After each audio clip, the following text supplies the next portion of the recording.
delitos en materia de criminalidad informática y tiene la delegación, la especialidad, ahora nos explicará ella, en la Fiscalía Provincial de Cáceres. Una breve presentación de Carmen, además de ser compañera. Yo debo decir que ella tiene unos conocimientos en la materia ahora mismo realmente envidiables. No puedo destacar, obviamente, su extenso currículum, pero sí tengo que destacar dos aspectos muy importantes de su formación y de su especialidad.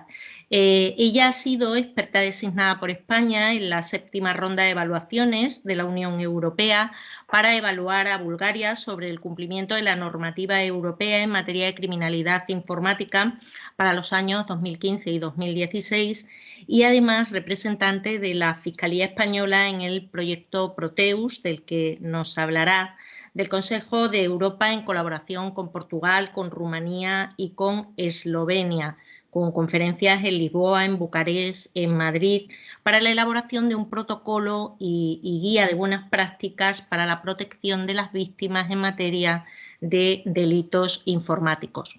En primer lugar, muy buenas tardes, Carmen.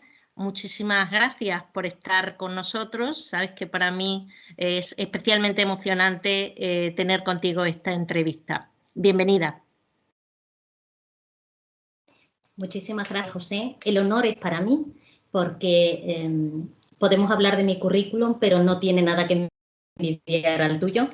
Por lo tanto, es un verdadero placer para mí que me hayas invitado a esta entrevista, a esta charla entre amigas. Y también doy las gracias a la Universidad de La Rioja porque creo que este tipo de charlas son relevantes e importantes en la formación de las personas que están realizando el máster. Gracias. Muchas gracias, Carmen.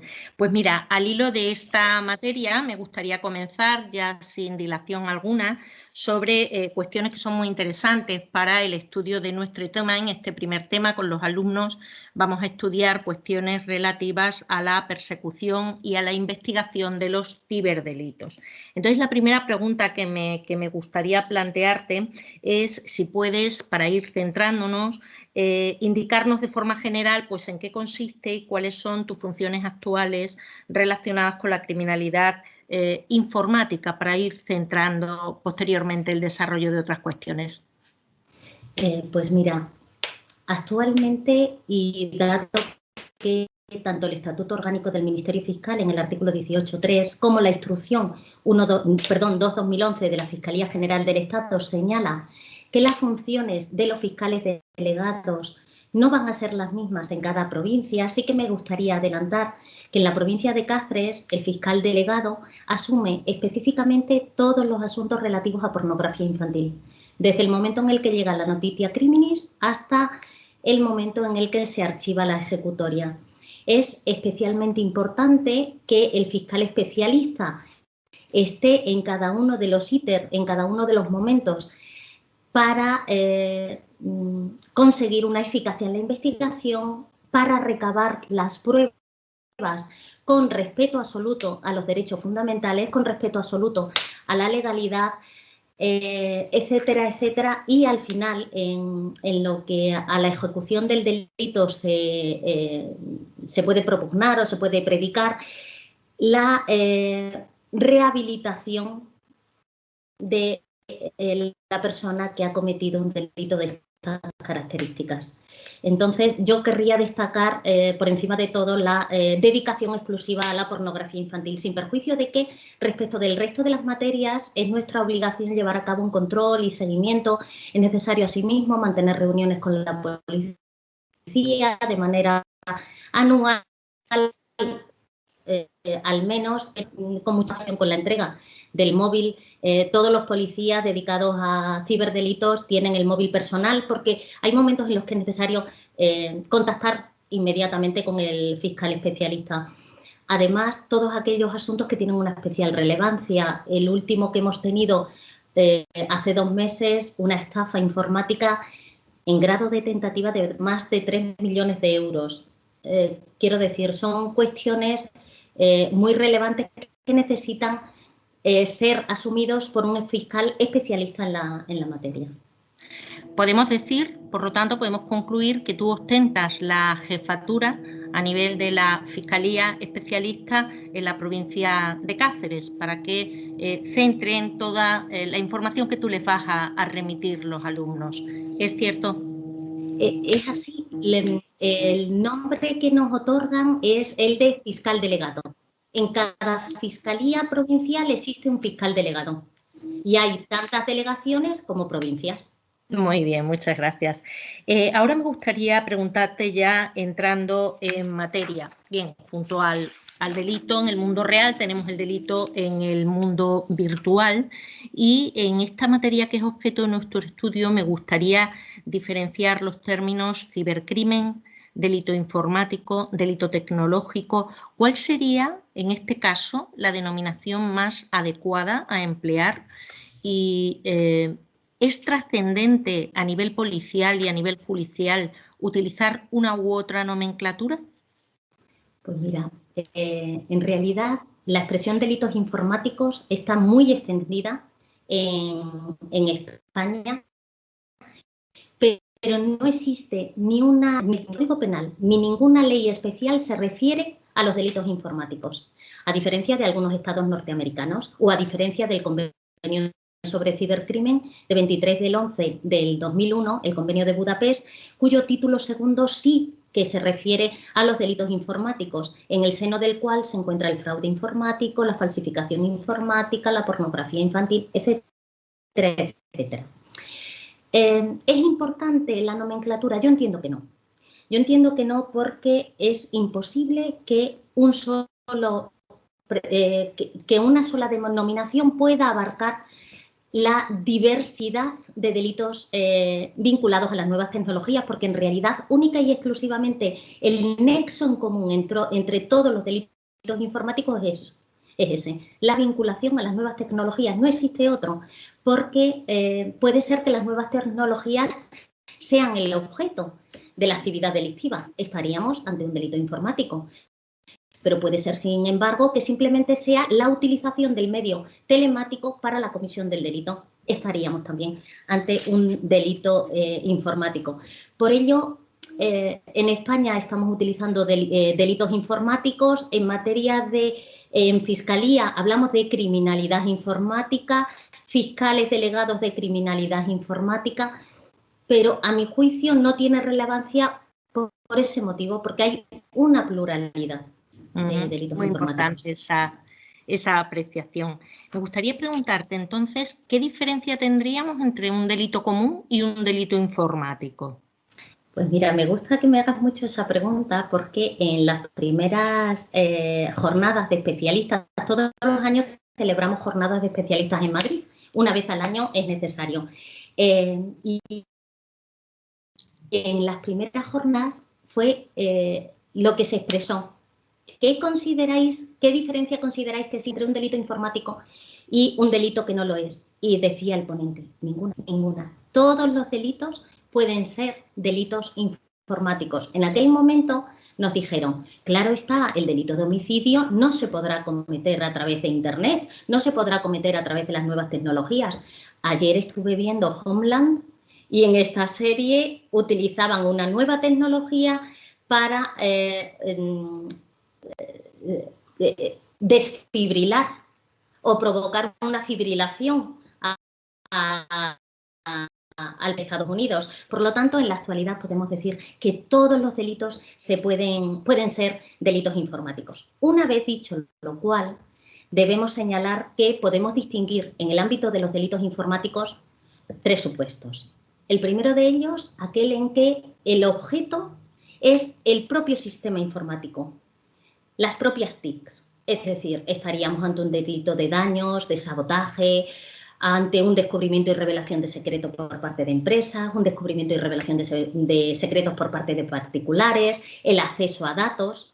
Ese sería el primero de los supuestos. El segundo de los supuestos, aquellos delitos que se aprovechan de las ventajas de las nuevas tecnologías, como puede ser la pornografía infantil, el acoso a menores, las estafas. Y un tercer gran grupo de delitos serían aquellos que no solamente se aprovechan de las ventajas de las TICs, sino que además es muy complejo el descubrimiento y la investigación de ese tipo de delitos. Hablamos de injurias y calumnias a través de Internet, los delitos contra la propiedad intelectual, el delito contra la integridad moral del artículo 172, 173, el delito de odio, que tanta importancia tiene en la actualidad, tipificado en el artículo 510. Por lo que podemos decir que son 3 tipos de supuestos en los que podemos hablar de que de cada uno de ellos se puede predicar delitos informáticos. Y te pregunto ahora, un poco en relación con los instrumentos de actuación del Ministerio Fiscal, pues con los alumnos vamos a estudiar en este tema cuestiones relativas a los conceptos definidores de las circulares, de las instrucciones, de las consultas. Quisiera preguntarte, ¿son muy abundantes estas normas dictadas por la Fiscalía General del Estado? ¿Realmente en cuanto a su concepto, diferencia, qué podías trasladarnos de esta cuestión para poder abordar sus conceptos y sus definiciones? Pues yo puedo decir que en materia de criminalidad informática es ingente la normativa dictada desde la Fiscalía General del Estado. Así, las instrucciones que afectan a cuestiones organizativas, las más importantes en materia de criminalidad informática son la 2/2011, a la que he hecho referencia anteriormente, y que alude a, o que regula al fiscal de sala de criminalidad informática y a los fiscales delegados en cada una de las provincias. Señala cuáles son las funciones de cada uno de ellos y el ámbito competencial. Hay otra instrucción, la 1/2015, de 13 de julio, que viene a complementar esta primera, especificando cuáles son las funciones del fiscal de sala y la importancia de impulsar el principio de especialización con el fiscal de sala de criminalidad informática y los fiscales de sala delegados. En otro orden de cosas nos encontramos las circulares, que tienen una gran importancia porque establecen las normas o establecen las pautas para llevar a cabo la interpretación. En este caso, a mí me gustaría destacar, entre otras, la circular 2/2015, que interpreta la nueva regulación incorporada en el Código Penal con la Ley Orgánica 1/2015 relativa a la pornografía infantil, cómo se transpone la directiva del año 2011. En segundo lugar, la circular 8/2015, que se refiere a los delitos contra la propiedad intelectual, también después de la reforma del Código Penal. La circular 3/2017, que se refiere a los delitos de descubrimiento y revelación de secretos. Y, finalmente, quiero hacer referencia a 2 circulares que tuvieron lugar en el año 2019 y que buena parte de esta tarde vamos a dedicar a ellas. Por un lado, la 1/2015, que se refiere a las diligencias de investigación tecnológica, y la 2/2019, la interceptación de las comunicaciones telefónicas, en este caso telemáticas. Es necesario, o me gustaría, hacer especial referencia a un dictamen. Hay dictámenes y consultas. Hay un dictamen, el dictamen 1/2019 de la Unidad de Criminalidad Informática, y es verdaderamente importante porque desde una fiscalía se trasladó la cuestión a la Fiscalía de Sala de Criminalidad Informática acerca de qué tipo de datos era posible solicitar al amparo del artículo 588 ter-M. En este caso, el artículo 588 ter-M, brevemente diré, cuando en el ejercicio de sus funciones el Ministerio Fiscal o la Policía Judicial necesiten conocer la titularidad de un número de teléfono o de cualquier otro medio de comunicación, o en sentido inverso, podrán dirigirse directamente a los prestadores de servicios de telecomunicaciones. ¿Por qué? Es importante saber qué tipo de datos puede la policía, qué tipo de datos puede el Ministerio Fiscal recabar de los prestadores de servicio, de los prestadores de acceso a las telecomunicaciones, de los prestadores de los servicios de la información, sin necesidad de recabar la autorización judicial.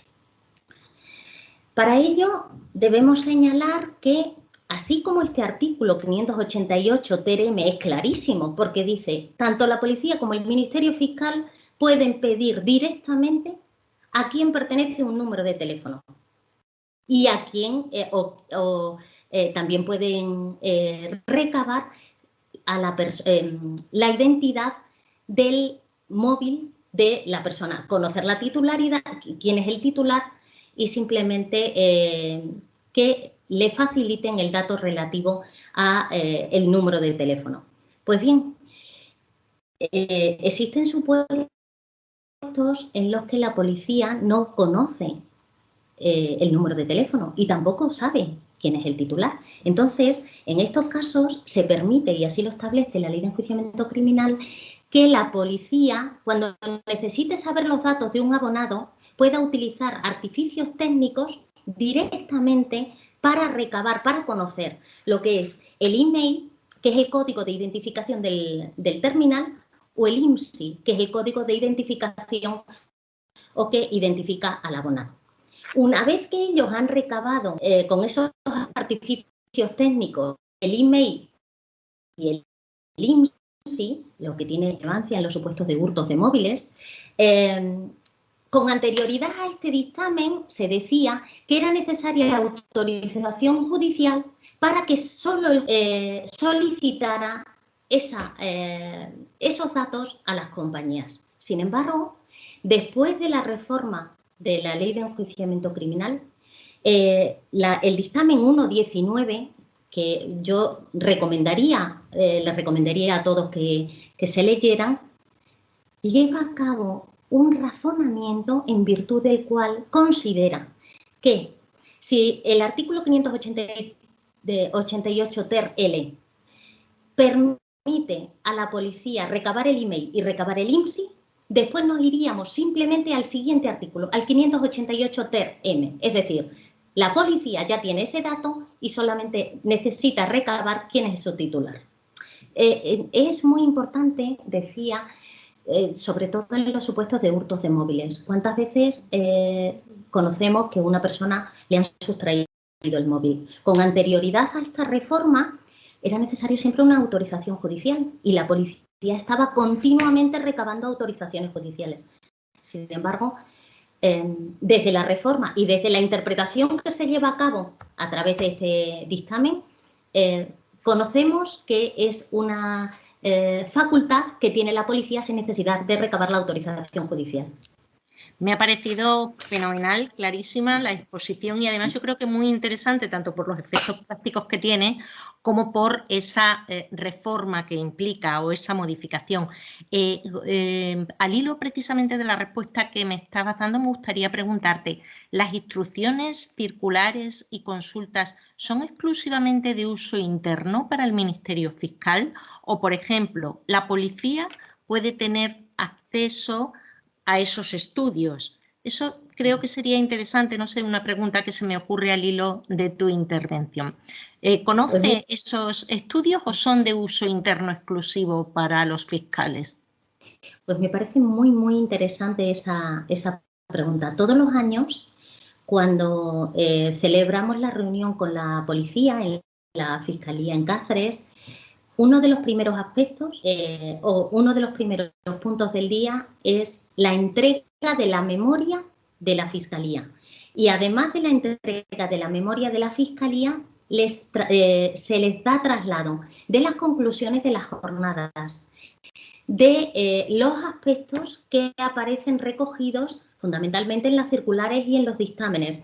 De hecho, cuando se publicó este dictamen, mantuvimos una reunión con la policía y les expresé, ya no es necesario que acudan al juez para solicitar autorización judicial, porque la verdad es que dependía de los juzgados si se autorizaba o si consideraban que no era necesario. A preguntar ahora sin interrumpirte, ¿no? Porque como sabes que trabajamos con distintos juzgados, ¿cómo es posible que me lleguen las autorizaciones, la petición de informe para una autorización judicial en algunos juzgados y sin embargo en otros no?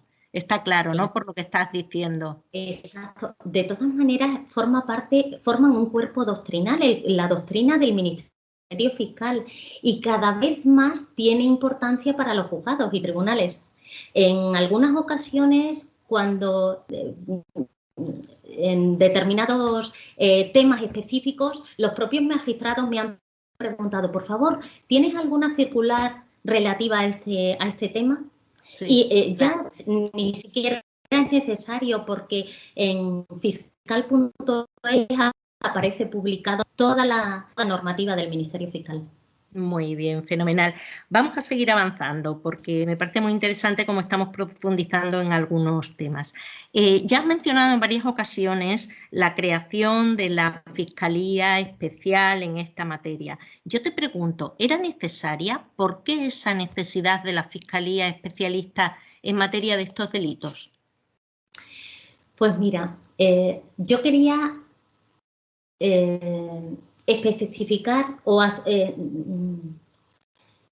apoyarme en dos cuestiones. En primer lugar, cuando se llevó a cabo la reforma del Estatuto Orgánico del Ministerio Fiscal en el 2007, se consideró que era necesario llevar a cabo la especialización en el Ministerio Fiscal. Atendida la evolución de la sociedad, se consideró adecuado llevar a cabo una nueva forma de trabajo para darle una respuesta efectiva.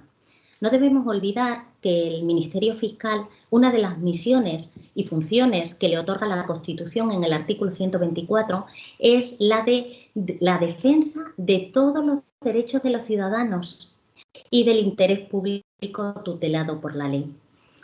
Para llevar a cabo esta defensa, era necesario articular, como digo, otra forma de trabajo. Era necesario establecer principios de actuación uniformes. Era necesario establecer unas líneas de interpretación para todo el territorio nacional con el fin de conseguir una seguridad jurídica y una igualdad en todos los ciudadanos. Esta era la primera cuestión o la primera razón por la que se creó la especialización en materia de criminalidad informática. Pero la segunda fue el progresivo aumento de delitos relacionados con las nuevas tecnologías, la complejidad, la necesidad de una especialización, una formación específica para la investigación de este tipo de delitos. Es necesario señalar que la generalización en el uso de las nuevas tecnologías ha dado lugar al incremento de nuevas formas de criminalidad y era necesario adecuarnos a los tiempos. Por ello, en el año 2007 se llevó a cabo una delegación expresa a un fiscal de sala para que coordinara todos los asuntos relativos a la criminalidad informática. Por decreto del año 2010 se creó la plaza de fiscal de sala y ya fue por la instrucción 2/2011 que se crearon tanto la Fiscalía de Sala como la de las delegaciones, especificando cada una de las funciones. Era necesario que por parte del fiscal de sala se coordinaran todas las actuaciones que afectan a más de una provincia. De hecho, los fiscales delegados estamos obligados para con la Fiscalía de Sala a una serie de daciones de cuenta. Por ejemplo, el asunto al que anteriormente he hecho referencia de la estafa de 3 millones, pues se puso en conocimiento de la Fiscalía de Sala para que a su vez determinara o investigara o preguntara al resto de los delegados si este tipo de delitos con los mismos autores se había perpetrado en otros territorios de España. Y se crea así un expediente de seguimiento por parte de la Fiscalía de Sala. Además, todos los asuntos de pornografía infantil, todas las calificaciones en las que se aprecie las circunstancias agravantes, necesariamente debemos trasladarlo a la Fiscalía de Sala para que se lleve a cabo una forma de visado. Debo por decir por lo que veo es una forma de trabajo coordinada, además de partir, como has indicado, que quizás sea lo más importante, la formación que todos debemos recibir en esta materia, pero sobre todo la coordinación, ¿verdad, Carmen? Sí, la coordinación, y es más, por ejemplo, en el supuesto en el que se perpetre un delito, una estafa informática, y comprobamos con los atestados que nos remite las fuerzas y cuerpos de seguridad del Estado que la persona es el autor de muchas estafas a lo largo y ancho de España. Pues en ese caso lo damos traslado a la Fiscalía de Sala para que se establezca desde dónde va a ser más eficaz llevar a cabo una investigación. ¿Desde qué fiscalía? No va a ser a través de inhibiciones, no. ¿Desde qué territorios se va a llevar a cabo una investigación más eficaz? O, por ejemplo, tenemos problemas en los que hay personas que han denunciado la suplantación de identidad. Les han sustraído su DNI y han perpetrado estafas a través de Internet utilizando esa identidad falsa. ¿Qué es lo que ocurre? Que esa persona aparece como denunciado en numerosas diligencias a lo largo y ancho de España. Sí. Entonces, desde la Fiscalía de Sala nos señalan, hay una denuncia por parte de esta persona, extremar las precauciones para que en un momento determinado no sea condenado por este hecho. Y quisiera preguntarte, ¿en otros países de nuestro entorno tenemos también la figura de el fiscal especialista? ¿Qué podrías contarnos de esta cuestión? Pues mira, afortunadamente al comenzar en esta especialidad he tenido la suerte de viajar a muchos países, conocer a compañeros en otros países, fiscales, jueces. Puedo hablar de Dinamarca, puedo hablar de Bruselas, puedo hablar de Polonia, de Checoslovaquia, de Rumanía, de Bulgaria, de Alemania, de Francia, de Tallinn, de Letonia, en fin, de muchísimos países, y en todos y cada uno de ellos no había una especialización del Ministerio Fiscal. En estos casos en los que participamos en este tipo de encuentros, bien son grupos de trabajo o bien para formación, o formar parte de un intercambio de larga duración, también recibir a los que vienen de fuera, es muy importante porque intercambiamos experiencias. Y siempre, en todos y cada uno de los países que he mencionado, lo que manifiestan los compañeros es que en esos países no existe especialización. Así como sí la hay por la policía, por las fuerzas y cuerpos de seguridad del Estado, pero en el ámbito de la Fiscalía, hasta donde yo sé, por el conocimiento que he tenido al viajar a estos países, no existe este tipo de especialización, y me consta que se está trabajando para exportar o importar este tipo de especialización en otros países. Por lo tanto, en este caso, España está bien posicionada, podríamos decir, por la formación de nuestro cuerpo en esta materia. Podemos decir que, por una vez, no somos la cola de ratón, o según se mire. Yo estoy totalmente de acuerdo con esa afirmación. Desde luego, la especialización es fundamental para llevar a cabo una investigación eficaz, para conseguir a través de... Sí. No, disculpa, no quería interrumpirte. No, decía, para conseguir la prueba válida suficiente para desvirtuar el principio de presunción de inocencia, es necesaria la especialización. Quisiera preguntarte, ya que estamos ahondando poquito a poco en la materia, ¿algún caso de especial trascendencia podrías mencionarme en el que hayas intervenido y que haya supuesto precisamente esa formación, la verdadera validez de la capacitación para afrontar esa instrucción? ¿Algún caso que pudieras compartir con nosotros? Bueno, en materia de pornografía infantil, pues hay muchos, desgraciadamente.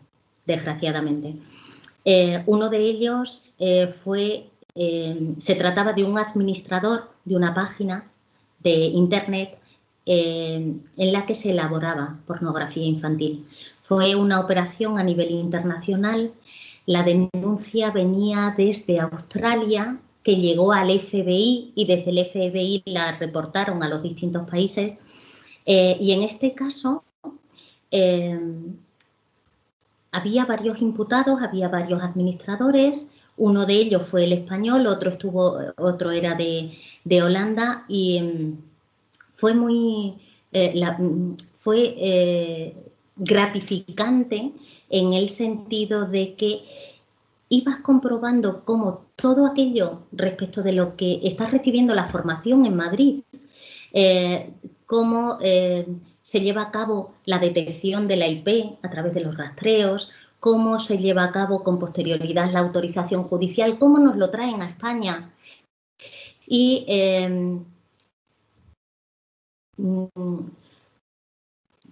solamente puedo decir que una vez que terminó aquel asunto, sí que consideramos, todos los que formamos parte de él, que habíamos conseguido que se demostrara que era una persona que administraba una página web que elaboraba pornografía infantil y no simplemente un poseedor de pornografía infantil, porque en este caso la persona en cuestión señalaba que había presentado varias denuncias, que en un primer momento solamente poseía esa pornografía infantil, pero que después comenzó a realizar un trabajo más especialista en esa página al objeto de reportarlo, de denunciarlo a las autoridades. Sin embargo, se consiguió acreditar que era administrador de esta página de pornografía infantil.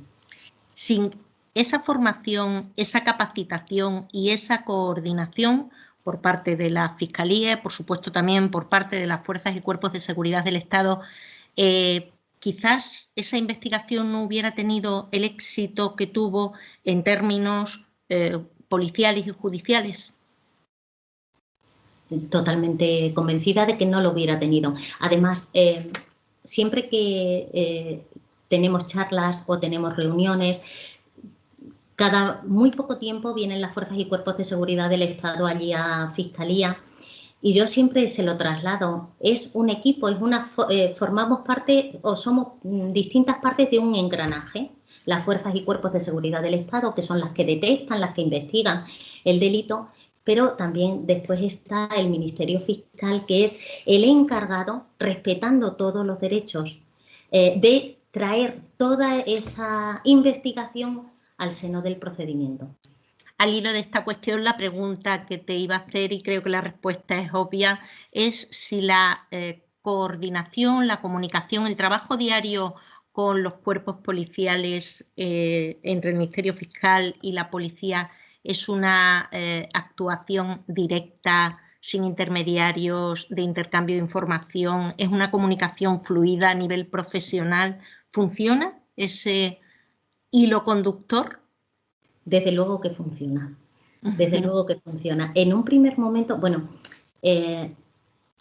debo decir que todo lleva su progreso. En un primer momento, cuando empezamos a trabajar en esta especialidad, pues costaba porque las fuerzas y cuerpos de seguridad del Estado estaban acostumbrados solamente a trabajar con el juez. Nunca antes habían trabajado con el fiscal, a salvo en Madrid. Cuando yo hice las prácticas en Madrid, en Plaza de Castilla, a mí me sorprendió esa relación directa que tenía las fuerzas y cuerpos de seguridad del Estado con el Ministerio Fiscal. Y ya se te queda y dices, qué importante es que exista una comunicación directa.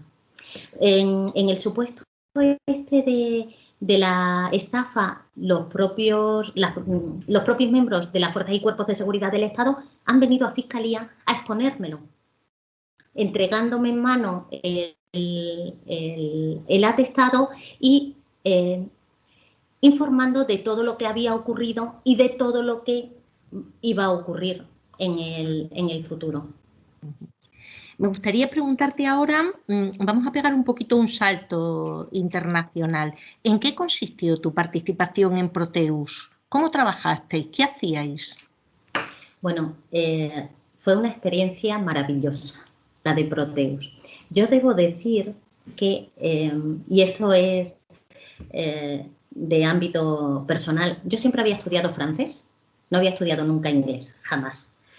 Pero en un momento determinado mi hermana me dijo, hay que cambiarse a inglés. Bueno, ¿por qué digo esto? Yo fui al extranjero sin tener una fluidez en el lenguaje, pero hay veces que es necesario tener solamente impulso y ganas para mejorar. ¿Por qué digo esto? Porque en el momento en el que se realizó el proyecto de Proteus, yo estaba en el nivel medio. Yo empecé en el año 2011, cuando fui a Dinamarca, en el nivel B1.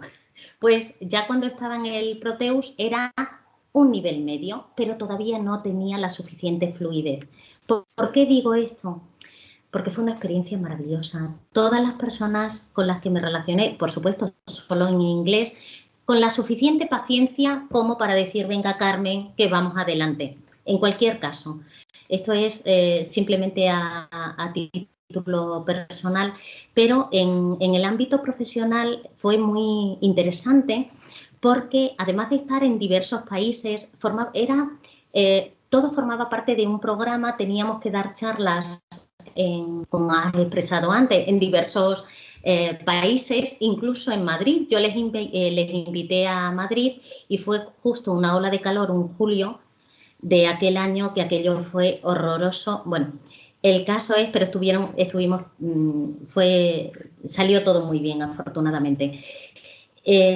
Además de estas charlas que celebrábamos en cada uno de los países, una de las cuestiones más importantes era que entre todos teníamos que elaborar no solamente un folleto, y lo tengo aquí, uno de los muchos folletos que ya te pasaré para que lo vean, para que lo tengan ellos. Es un folleto para avisar, para aconsejar a las víctimas de phishing. Habla de los consejos de prevención, lo que son las románticas, las ofertas de empleo, los datos bancarios, las redes sociales, y dice, dame 1 millón y te daré mi corazón, o dame tu número de cuenta bancaria y te daré un palacio, dame tus datos y te daré 1 millón. Y dice, todos los días millones de personas son víctimas de ciberdelitos, no te dejes engañar. Pues esto era una de las partes. También la elaboración de póster, pero quizás la más importante era el manual de formación. Elaboramos un manual de formación con distintos programas, con distintos días, como lo que hacen es que no sé cómo se llama, uy, Dios mío, los profesores tienen que llevar un programa, vosotros me podéis ayudar, que sois profesoras. Puede ser una guía docente. Como una guía docente. Una guía docente. Exacto, como una guía docente. Pues en esta guía docente, en este manual de formación, aparece cada día qué tipo de formación y el contenido de esa formación. Además, con vídeos, con DVDs. Ha sido muy interesante y desde el Consejo de Europa nos felicitaron por este gran trabajo. Y todavía tengo en Fiscalía miles y miles de folletos, miles y miles de pósters. Hay que repartirlos. Porque ya no sé a dónde voy a tener que, a quién tener que repartir más. Mi última pregunta en esta ronda de intervención contigo, Carmen, es para preguntarte como colofón por el Tribunal Penal Internacional en materia de criminalidad informática. ¿Qué puedes decirnos al respecto? ¿Necesidad? ¿No necesidad? Pues mira,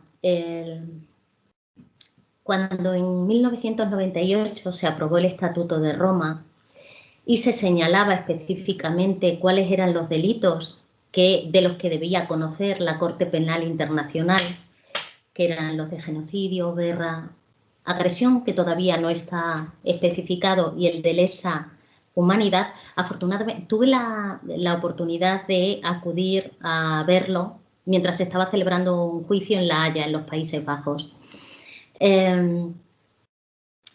Debo decir que en materia de pornografía infantil, dada la dimensión internacional, el avance de las nuevas tecnologías que permiten y facilitan la comisión, la existencia de verdaderas organizaciones criminales.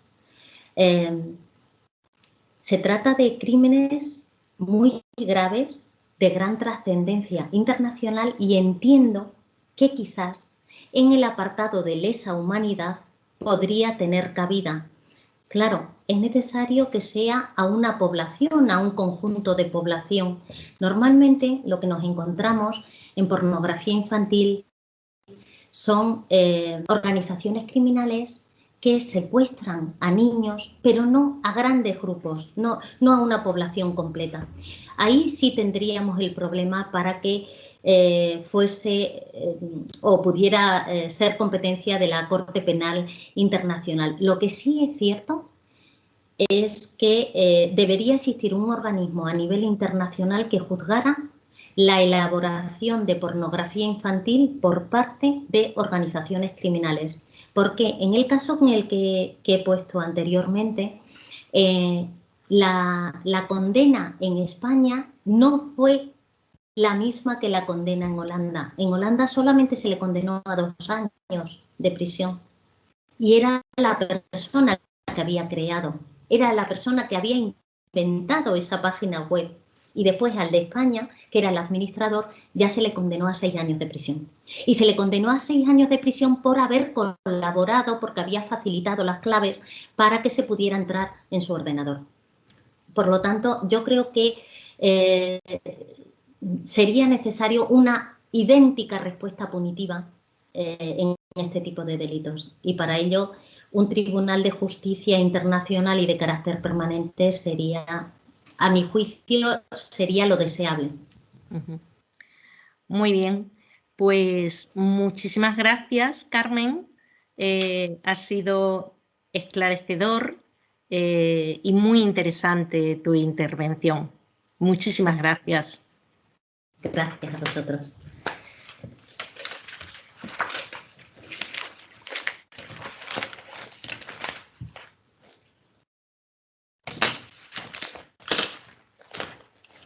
Carmen. ¿Ya estamos fuera? No, muchísimas gracias. Yo quería también darte las gracias por haber intervenido en esta entrevista, que ha sido muy esclarecedora. Gracias, Carmen. Uy, perdón. Muchas gracias a vosotros. Gracias.